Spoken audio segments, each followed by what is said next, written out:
choose our socks for success in all endeavors. Fortunes rises from the heel, and good luck for life.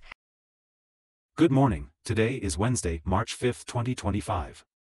Today in history, Pierre-Simon Laplace, a pioneering French astronomer and mathematician, passed away 198 years ago today.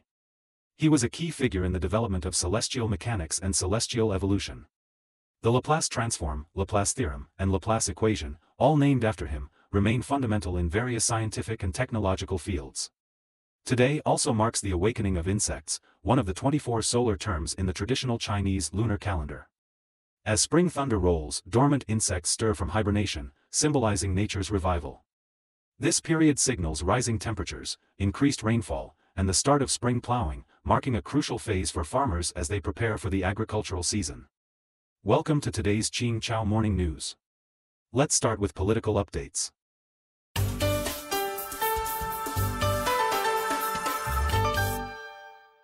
U.S.-Ukraine presidents clash at White House. According to CCTV News, on February 28, U.S. President Trump and visiting Ukrainian President Zelensky had a fierce argument in the Oval Office, briefly losing control. U.S. Vice President Vance joined the heated exchange, with both sides standing firm.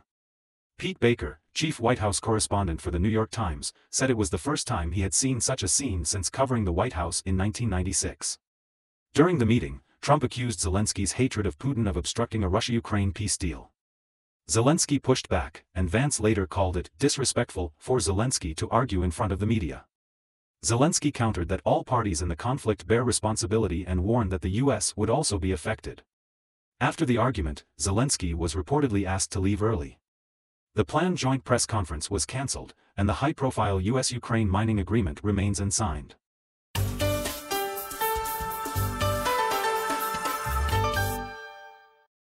Former Russian defense minister visits Indonesia. Comprehensive news from Jakarta. Former Russian defense minister and current Security Council Secretary Shoigu recently visited Indonesia and met with President Prabowo to strengthen defense ties.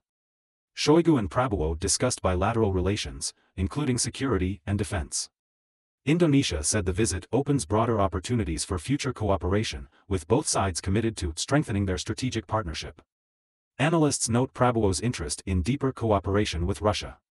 He met with Putin in Moscow last July, calling Russia a true friend.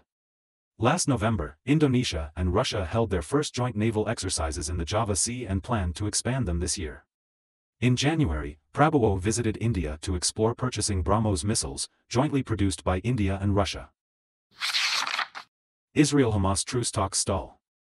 Comprehensive news from Washington. Delegations from Israel, Qatar, and the U.S. recently arrived in Cairo to negotiate the second phase of the Israel-Hamas agreement, but no consensus has been reached, and no Hamas representative attended. Israeli Defense Minister Katz stated that Israel prefers extending the first phase ceasefire to secure more hostage releases rather than moving directly to the second phase. Israel and Hamas reached a ceasefire agreement on January 15, with the first phase expiring on March 1. Hamas has urged global pressure on Israel to enter the second phase immediately. However, International Crisis Group analyst Rodenbeck believes the second phase is unlikely to begin soon but does not expect the ceasefire to collapse.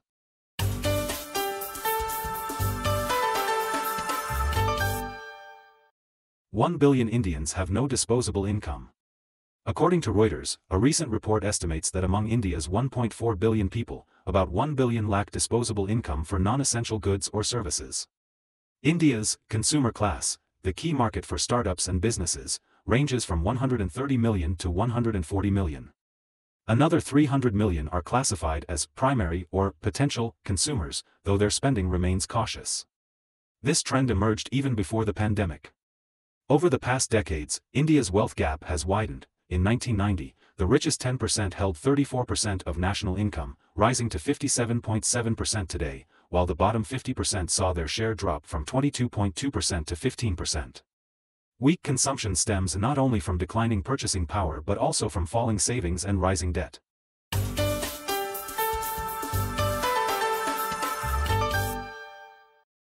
UK superbug infections surge.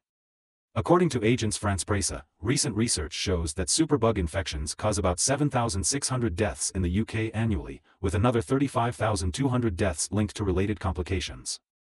Despite government efforts, progress remains limited. Superbugs are antibiotic-resistant pathogens, making treatment difficult. Experts warn that if antibiotics fail, procedures like C-sections and joint replacements could become too risky.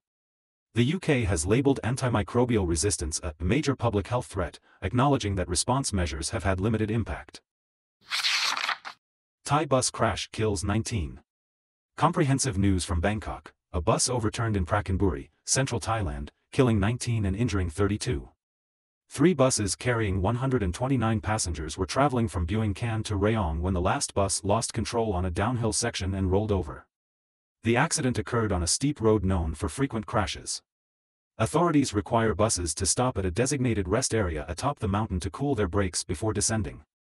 However, the driver had only rested in Nakhon Ratchasima and skipped the designated stop. Authorities have charged him with reckless driving causing death and injury.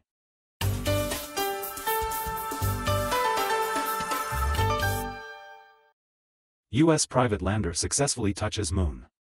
Comprehensive news from Washington. On March 2, U.S. aerospace startup Firefly successfully sent the unmanned probe Blue Ghost to the moon, landing in the Mare Crisium Basin on the northeastern near side.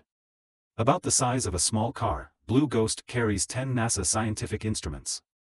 After landing, it will use 3 solar panels to power research tasks, including underground drilling, regolith sampling, and radiation resistance testing, all to be completed within 14 days. The data will help scientists better understand the lunar environment and support future human missions. Xinhua Finance reported that the main crude oil futures contract on the Shanghai Futures Exchange recently closed up 1.62% in night trading, reaching 545.30 yuan per barrel. That's all for today's Qing Chao Morning News. Thanks for watching. Join us at the same time tomorrow.